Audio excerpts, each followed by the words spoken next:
Oh, praise the Lord.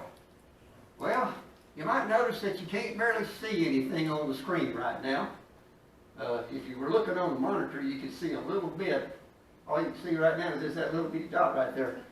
You just faded out, didn't you? There's a statement that we've all heard, and that statement is, it's darkest before the dawn. It's darkest before the dawn. Now, we've heard this saying a lot of times, folks. We know it means that just before the sun comes up, that's when everything seems just really, really dark. Too dark, matter of fact. Now, much of what we call night is actually the beginning of a new day, if you think about it.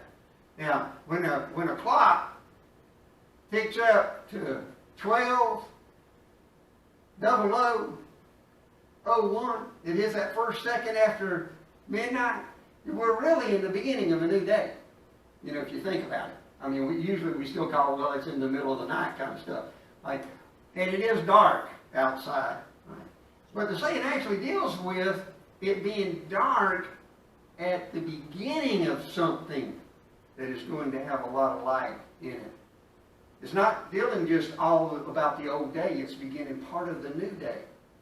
And it deals with darkness occurring at that new beginning of a period of light. Anybody in the house feel like there might be a little darkness around right now?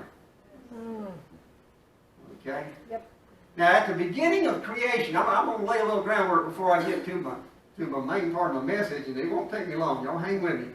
At the beginning of creation, there was a great darkness just before God created everything that was created. Genesis chapter 1 and verse 2 says this, "And the earth was without form and void, and darkness was upon the face of the deep. And the Spirit of God moved upon the face of the waters." Now, folks, it was in the darkness in that early period of time that the Holy Spirit began to move and bring about creation. Does anybody remember the first thing that was created? Light. In the beginning, God created the heaven and the earth. That's right. Okay, and then what did He create after the heaven and the earth? Light. Light. Light. In Exodus chapter 20, verses 1 to 17, God gave Moses the Ten Commandments. Okay? Now, it was up on a mountain. It was engulfed with a cloud, and darkness was all around him. And the people could see the cloud. They could hear the thundering. They could see the lightning.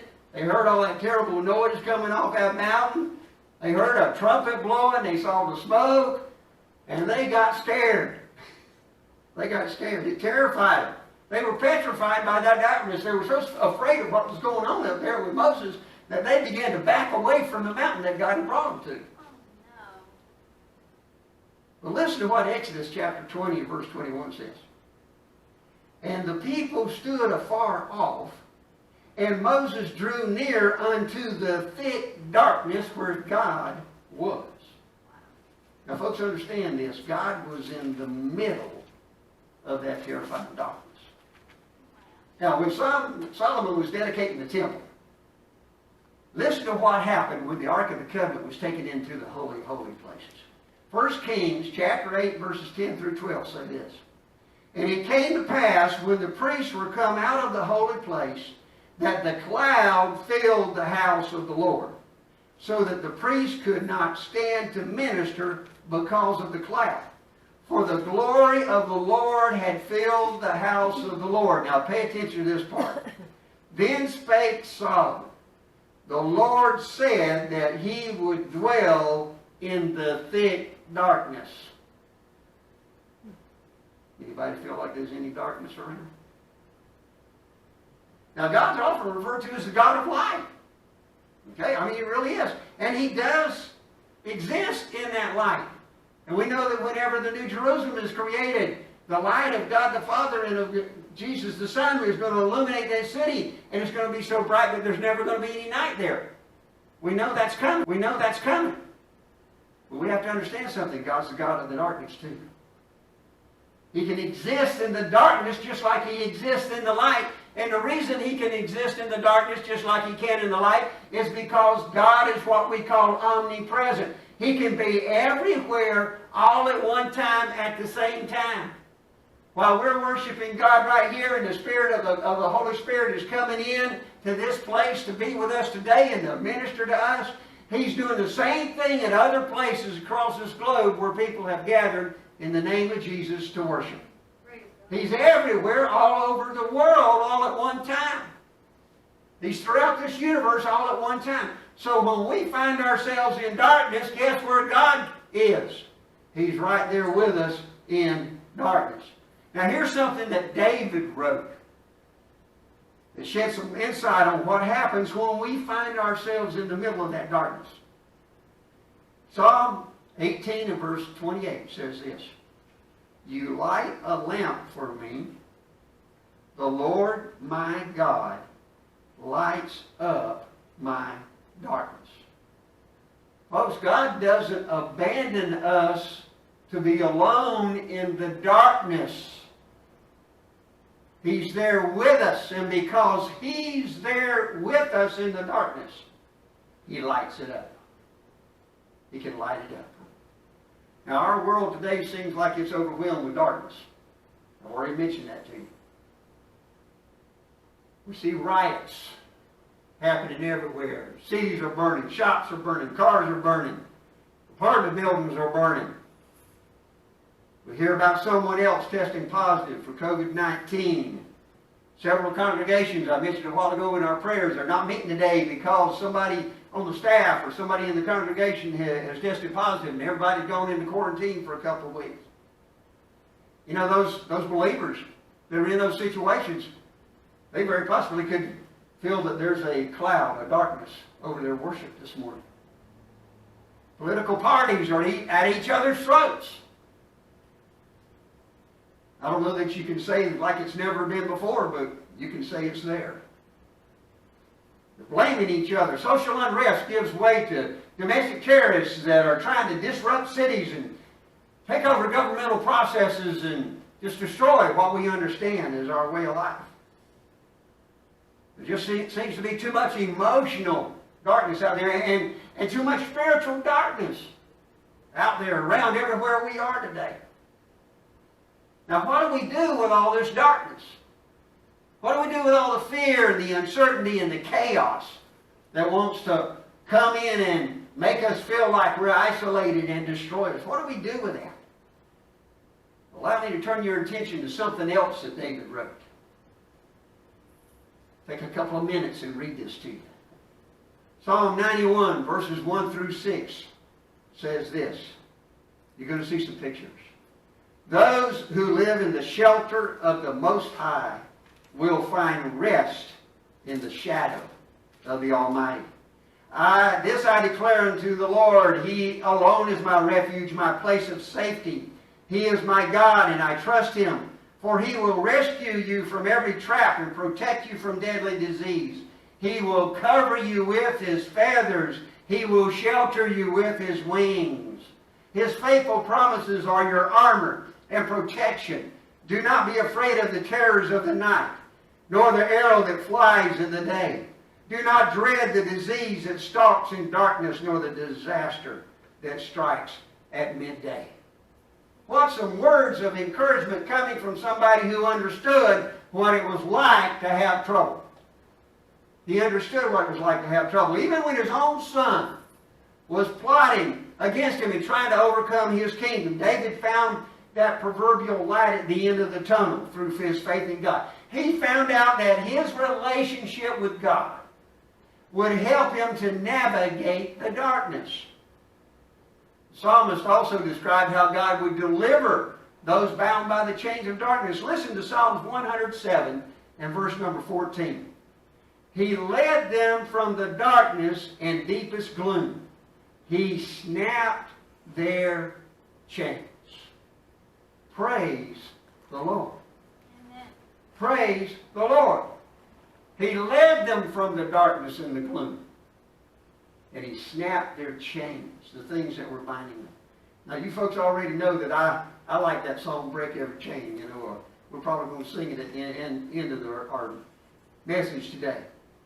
Jesus is able to break the chains of spiritual darkness that bind people's lives, folks. He's able to cast out that darkness and throw in light into emotional darkness. Jesus brings clarity to mental darkness. He's willing to heal the gloom and the despair of disease and pain. He can break every chain. Now, why can He break every chain? Why can He break the chains of darkness? Because there's power in the name of Jesus. That's why. I've been preaching to y'all about that. We talked about the source of the power and using the power.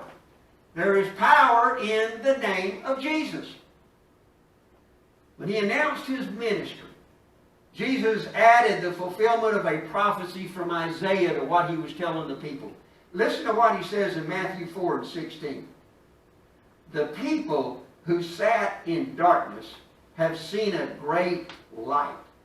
For those who lived in the land where death cast its shadow, a light has shined.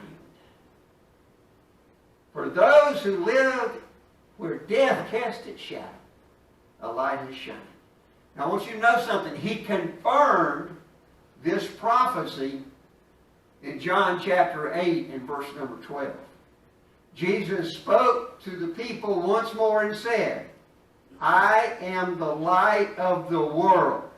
If you follow me, you won't have to walk in darkness, because you will have the light that leads to life. Praise the Lord. He said, I'm the light of the world. I've asked you 2 or 3 times, and I've gotten some nodded heads. How many of y'all feel like there's darkness everywhere? Some of y'all may feel like there's some darkness in your life. In the lives of some of your loved ones, you may feel like there's some darkness right now today. Well, as I prepare to open up this altar for prayer, I need to ask you something. Do you feel like the darkness is trapping you? You feel like it's closing in and you don't know what to do about it? Do you feel like you can't enjoy the blessings that God's trying to give you because of the darkness? You feel like the darkness is closing in on somebody you love? May not be closing in on you, but sure is closing in on them.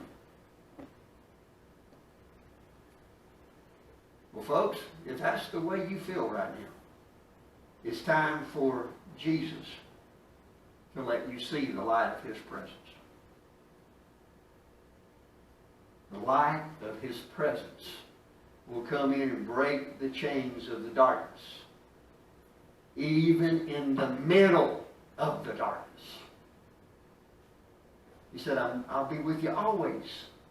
I'll never leave you or forsake you, but I will be with you always, even unto the end of the age.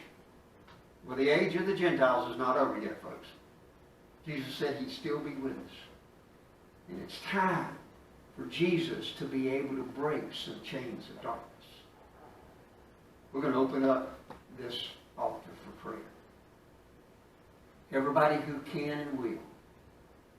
If you feel like the darkness is crowding in on you, come to this altar and pray. If you know somebody that seems to be engulfed in darkness, that just seems to be losing it completely, you come and pray for them. To be honest with you, I'm going to be singing the song, Break Every Chain. If somebody that wants to help me sing wants to do that, you can. I want as many people as possible to be praying right now. If you feel like the darkness is around you, you come and pray. If you feel like somebody you love needs some light, you come and pray. Come on, this altar is open. If you want to kneel, you kneel. If you want to stand, you stand. That's up to you. Amen, amen, amen, amen, amen. Praise the Lord. Well, praise the Lord. Amen. Anybody been touched by God this morning? Yes. Good, good. I'm about to have a shouting spell. Praise the Lord. Well, glory. Give Him some more glory. Give Him a little bit more glory, folks. Let's give Him a praise. We praise Shunda.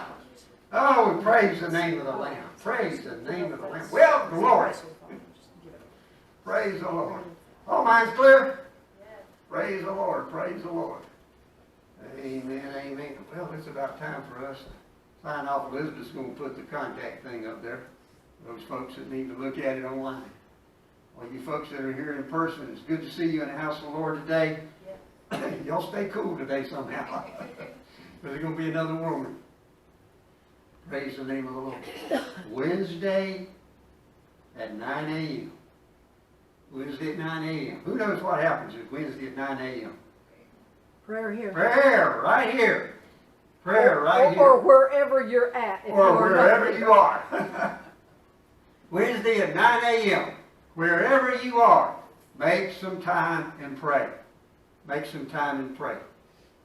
We might want to say, if there's anybody that's not on the, we try and make a prayer list and send it out. If you are not in the list and would like to be, then give us add your name to the list. Yes, yes. If you need to send a prayer request or something of that nature, get up with us. Email, send me a text message or send a message with the church phone, something like that. Mm-hmm. Let us know. Most of y'all have my phone number. Y'all can send me a text, and we'll make sure you get notified. Praise the name of the Lord. God's good, isn't He? Amen. Yes, He is. Yes, He is. All the time. All the time, God is good. Well, let's all stand together. We're just going to go to the Lord and thank Him for being with us today. Lord, we just want to praise You that You fulfilled Your promise to be where we gathered in Your name. We give You glory, we give You praise, and we give You the honor that You are due as Creator, as Lord of Lords, as Redeemer, as Comforter. We thank You for being with us today. Now go with us as we travel into our separate ways to our homes and what we've got to do this afternoon. And I pray, Lord, that You would help us to take the light and the love of Jesus Christ with us wherever we go. And let our lights shine in the darkness. Amen and amen. God bless y'all. Y'all have a blessed and wonderful day.